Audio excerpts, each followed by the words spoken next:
Hello again.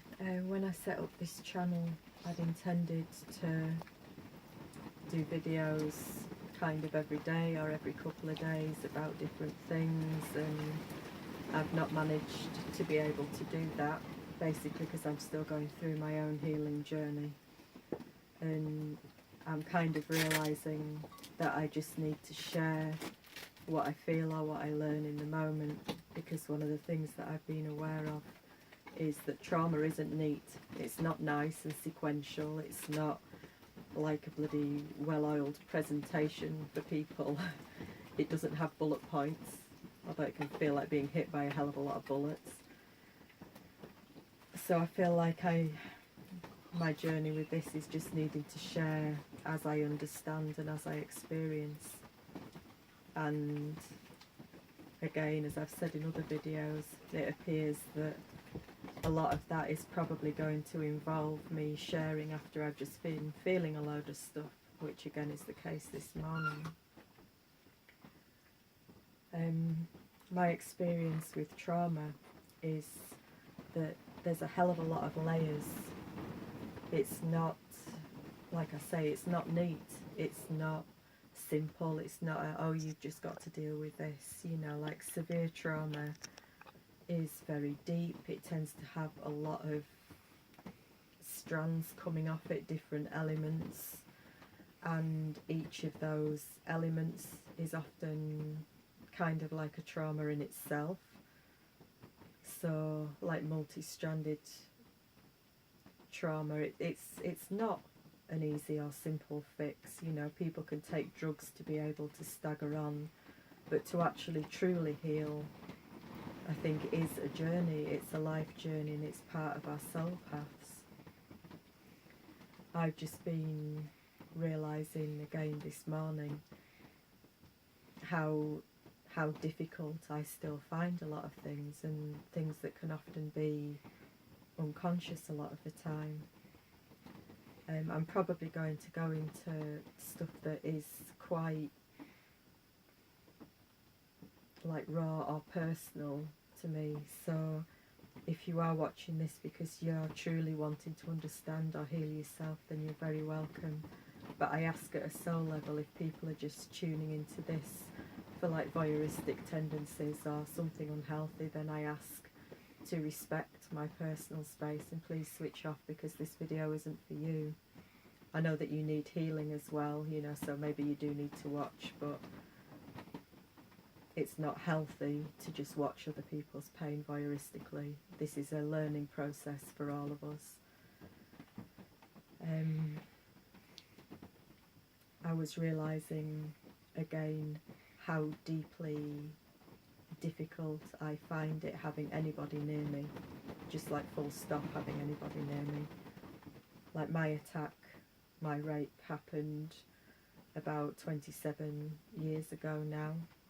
That's a long, long time, and between that and now I've had numerous long-term relationships. I've obviously had sexual relationships, and you know, I've just realised more again this morning how not in those relationships I was. You know, the parts of me that took the pain and the fear and the true feelings from the rape weren't able to be present in any of those relationships, which I find sad really, because they're like the truest aspects of me. And I've been lucky to have good people in my life, people that I loved, people that I know who loved me, but I know I wasn't able to be present, particularly sexually, with those people, because the truth of me doesn't want anyone near me. I feel like I'm a very frightened and traumatised animal, like I'd be in the corner of a room freaked out with knives trying to keep people away from me in that aspect of myself, which is difficult because obviously I've been in a 10-year healing relationship with Ricky, you know, who I love very much, who I want to be able to be close to.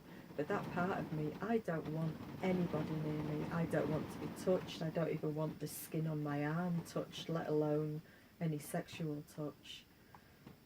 And the main thing I've just been feeling is like, I hate it, I hate it, I hate it. I don't want to be, I don't want them near me, get them away from me, just such deep, deep feelings. And it's like a phobia. It's like I don't want anybody anywhere near me.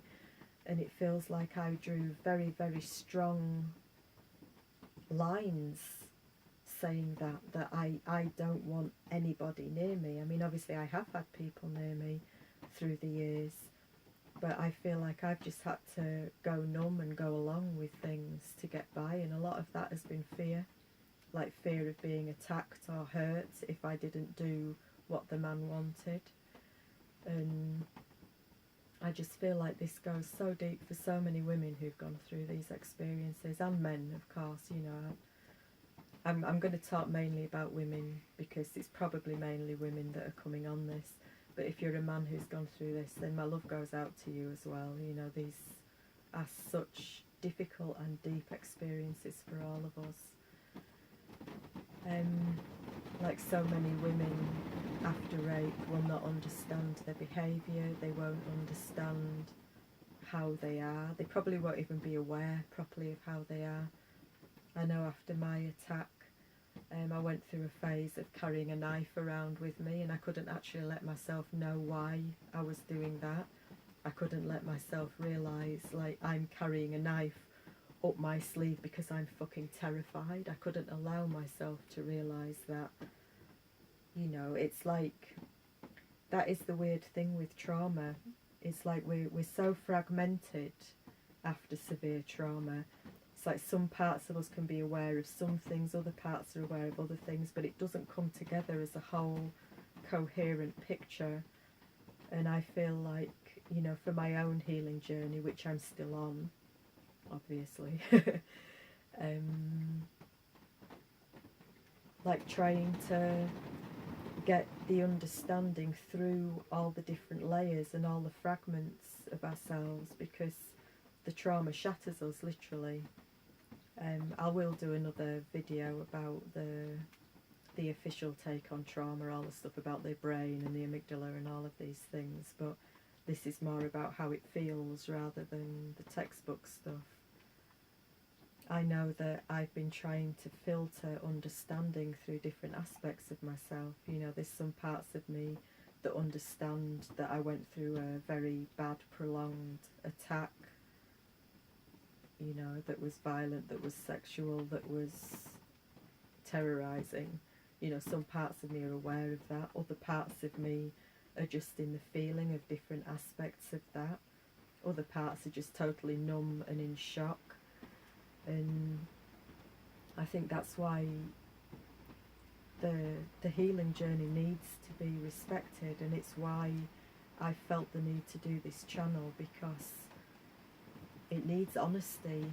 It needs honesty about what this stuff actually feels like, and what the experience of trying to heal through all these layers and these experiences are like.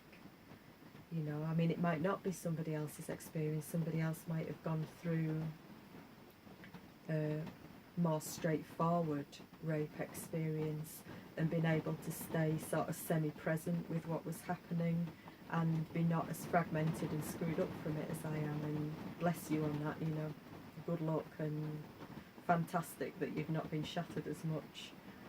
But for anybody who's relating to this, who does feel extremely fragmented and shattered from what they've gone through, then I hope that some of what I share on here will be a part of your personal healing journey as well.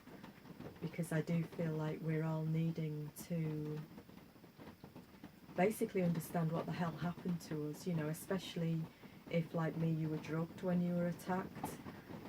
So I was in and out of consciousness while this was going on, and I was with him for 9 hours, so it was a prolonged attack as well.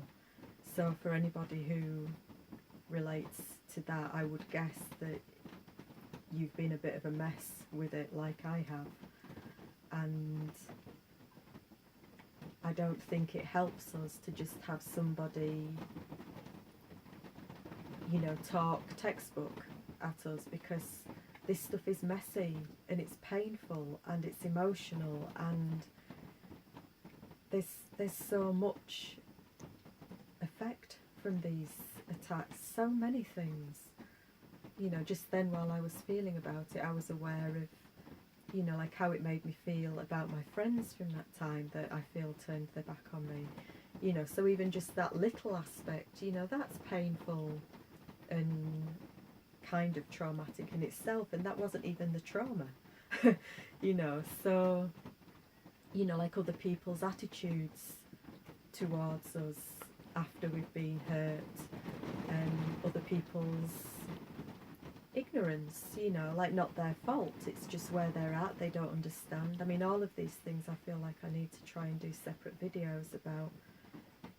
But what I'd started doing this video about, and I'm aware that in a way I've just been avoiding again, and that's the self-awareness with trauma is a massive part of the journey, trying to understand ourselves, trying to see how we have developed ways to cope so that we could carry on with our lives when our lives felt insupportable. I realised earlier when I was feeling so intensely about just not wanting to be touched, not wanting anybody anywhere near me, I realised that, you know, I've been consciously trying to heal this rape experience for about 10 years. And up here I have books about, I've got like somatic experiencing books, Peter Levine's Waking the Tiger, which I recommend to anybody. That's a very, very good book. I've got books about compassionate healing of trauma, recovering PTSD, books about healing, books about PTSD, books about trauma. But I just realised I've got nothing up here about rape. I've got nothing about sex, you know, because I've not wanted to go there. You know, I haven't. That's what I mean about, it's like, this is going to sound fragmented, and I'm sorry about that, but it's where I'm at, and it's the nature of what I'm talking about is fragmentation. So it's like a part of me, you know, look, yes, I know I've been raped, you know I went through a bad attack, I know that I've been badly traumatised, I know that my mind has been split and fragmented from what I went through, but it's like there can be loads of blind spots, you know, because it's so intensely painful to me, the idea of talking about my body, about acknowledging my body. You know, it's like I have to emotionally cut myself off from that, like when I talk about it, because to be fully present with that feeling is kind of excruciating. It's very, very difficult for me. Like before I set this video up, I was going to just, you know, I'd been in a nightie and I got changed because I didn't want to feel so exposed on camera. I didn't even want my arms showing, and you know, like I put my legs up and I didn't want the camera to be able to kind of see like my bum and stuff, so I mean I had to put a blanket here as well just to protect myself, because I still feel extremely exposed and extremely raw. And saying this, I'm having to be like emotionally cut off from it a bit to be able to say these things, because otherwise I'd be in floods of tears again, as I was earlier with Ricky before I decided to do this video. I just feel like I really hope that if I'm honest about these things, it's going to help somebody else out there, because that's really the reason for doing this. You know, I didn't realise, as well as carrying a knife up my sleeve, that after that attack I didn't wear any clothes that were revealing to any degree at all. Everything I wore was down to here, and down my legs it was down to my ankles. I wore big boots that went up underneath my skirt. You know, I didn't want anything showing. You know, I didn't wear low cut tops. I mean, it's like even this top, when I put it on, the zip was down and that was showing too much chest and cleavage for me, so I had to zip up, you know. And after severe attack we can be doing all these things completely unconsciously, because we cannot allow ourselves to realise how traumatised we are, because the trauma is still so active and so painful within our systems, you know, and it's only in hindsight that you really see these things. It's only as you go further down the healing path that you understand your behaviour. It's like even now, like 10 years actively healing down this path, you know, I'm still aware that like I wear an extra layer around my backside and around my sacral and my body because I want the extra protection. You know, I still do feel raw, and you know, to a degree I find it frustrating because, you know, I'm aware of this stuff. I know, well, I know some of what happened to me. There's still about 80% of my attack that isn't conscious, which doesn't help. But you know, I'm aware that that attack happened. I'm aware that it had a profound effect on me, but it frustrates me that it still impacts my daily reality to the degree that it does, and that that impact is often still subconscious. You know, I become aware of bits of it. You know, I become aware that I'm still wearing something to cover like my backside and the front of my body. I'm aware that I still find it hard to say words like genitals and vagina and stuff, you know, and you know, I find all these things difficult still. Might make it seem like, why on earth am I trying to do a channel to help others heal if I'm still so screwed up? But I do feel like all of these things are stages of a journey. You know, there's parts of me that have a lot of wisdom spiritually about the nature of these kind of attacks. There's a lot that I want to share that I do think will help people, but I also feel part of what I am here to do is to be as honest as I am able to be, and at times that's quite difficult because I do feel raw, I do feel vulnerable still. You know, I have a beautiful man in my life who's trying to help me heal, who obviously has his needs as well, and I find it very hard that I can't meet those needs a lot of the times because I still feel very intimidated by sex and touch. You know, it's like I can be with him at times, but it's very hard for me to actually properly stay present. I'm more likely to be semi-numb or numbed out like I always used to be.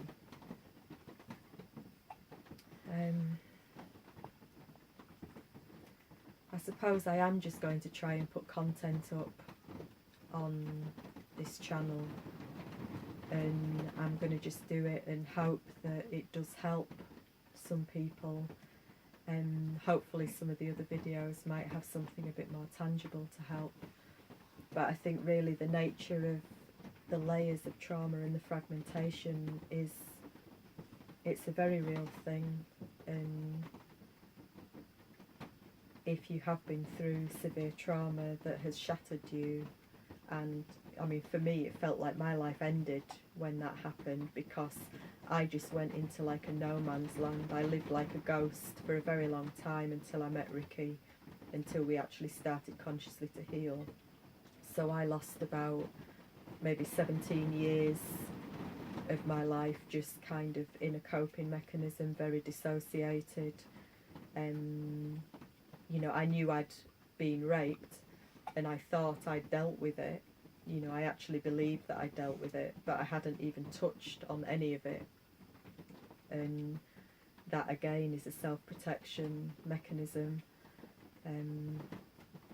There's a lot to be said about that. I suppose at the moment I just want to say that gentleness and care is needed with all of this. If you're trying to heal from any kind of bad experience, the gentleness and the care and the patience with ourselves is needed. It's very easy to be annoyed with ourselves for not being further along our healing path, and it's hard at times when you feel like you've taken 2 steps forward and 5 steps back. And there's a lot, there's so much that I need to be able to say about all of this stuff really, because there's There's so much about our relationships with other people, about trying to understand ourselves, trying to understand what is us, what isn't us, what we took on energetically in the attack, trying to understand why people reject us, trying to understand why we reject everybody else, addictions, all of these things I need to be able to address on this channel. So please bear with me. I will just put content up as and when I can, when it comes up. As I say, I've got a feeling that a lot of the time it might be me sat here looking like a complete wreck after I've just been through flashback or processing myself. But I think I need to be okay with that. You know, there's a lot of people will talk about these things, you know, they're all perfectly made up and dressed and it's very factual and things, but I don't feel that's my path on this. I feel like I need to be able to share everything as it comes, really, in the hope that it helps others. So I'll leave it there for now, and I will keep trying to do videos when I can. And I intend to work on a website that hopefully will have information a little bit more coherently than I'm managing to put it out. So when I've done that, I'll share that as well on these videos. And much love to everybody out there. Thank you for watching. If you've been able to, if you've been triggered in any way, then please be loving and gentle with yourself. You know, we've gone through these experiences and it's not an easy journey, the healing of them. So be kind. Please just be kind. Kindness is a beautiful quality and we all need it deeply. So love and blessings to everybody. Take care.